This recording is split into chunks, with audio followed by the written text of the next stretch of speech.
Hey everyone, so check this out. Ripple just dropped some major news that's got the entire crypto world buzzing, and trust me, you're going to want to hear this. Ripple's latest victory. So, 𝗙𝗶̱ from Ripple just shared something pretty incredible. They just won, get this, at the Pay 360 Awards. Yeah, that's right. The one organized by the Payments Association. And they didn't just participate, they absolutely crushed it in the Best Initiative with Digital Currencies or Assets category. Now, why should you care? Well, this isn't just another trophy on the shelf. This award basically proves that digital assets for cross-border payments aren't just some far-off dream. They're happening right now. We're talking real-world utility that's getting recognized not just in the UK and Europe, but globally. And here's what I love. They're giving credit where it's due. They're shouting out their clients, partners, and even their category sponsor, Thunes Payments. Plus, they're recognizing their team in the UK and Europe who are literally building the future of finance as we speak. That's pretty cool, right? Why Ripple is miles ahead. Now, let me break down why this matters so much. Ripple keeps winning these awards, and there's a reason for that. Think about it. They've been building their technology for over 10 years. That's a decade of perfecting their system, while everyone else is just now trying to figure this stuff out. I know some of you have been hearing all this noise about Swift lately. Oh, Swift's going to destroy Ripple and XRP. Let me stop you right there. Here's the reality. These traditional players, they're playing catch up big time. While Swift is just starting to explore what Ripple has been doing for years, Ripple's already lapping them on the track. It's like watching someone try to build their first iPhone while Apple's already working on the iPhone 20. You know what I mean? The banking revolution is coming, but wait, it gets even more interesting. This year has been absolutely wild for crypto adoption. We're not just talking about retail investors anymore. Institutional players are jumping in with both feet. And this brings up a fascinating question. What if companies like Ripple actually became banks? I know, we've been speculating about this forever, right? But hear me out. It's not just speculation anymore.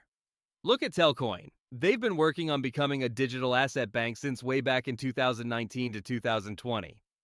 And guess what? They just got approved in Nebraska.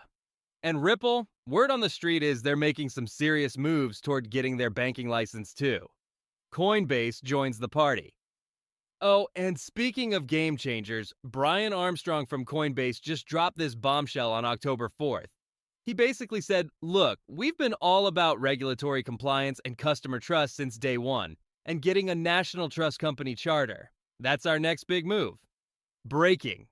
Gold hits all-time high. Okay, hold up. Quick interruption because this is huge. Gold just hit a new all-time high yesterday. If you're looking to ride the wave in both precious metals and crypto, you need to hear what's happening right now. So here's the thing. Coinbase just made it crystal clear why they're making these moves. They're saying the crypto market is global and we need uniform national rules to protect consumers as everything evolves. That's exactly why they've applied for that USC National Trust Charter. They want that federal regulatory oversight and clarity. This is massive, guys. This shows exactly where we are in crypto's evolution right now. Why this changes everything.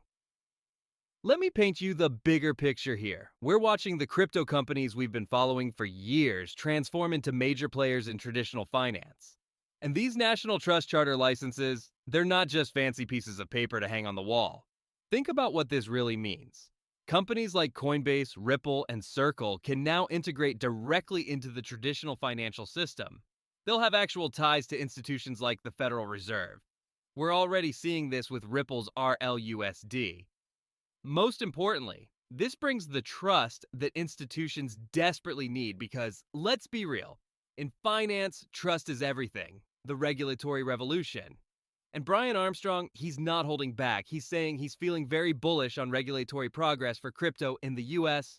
Clear rules are coming, and that's going to unleash a tsunami of builders and innovators.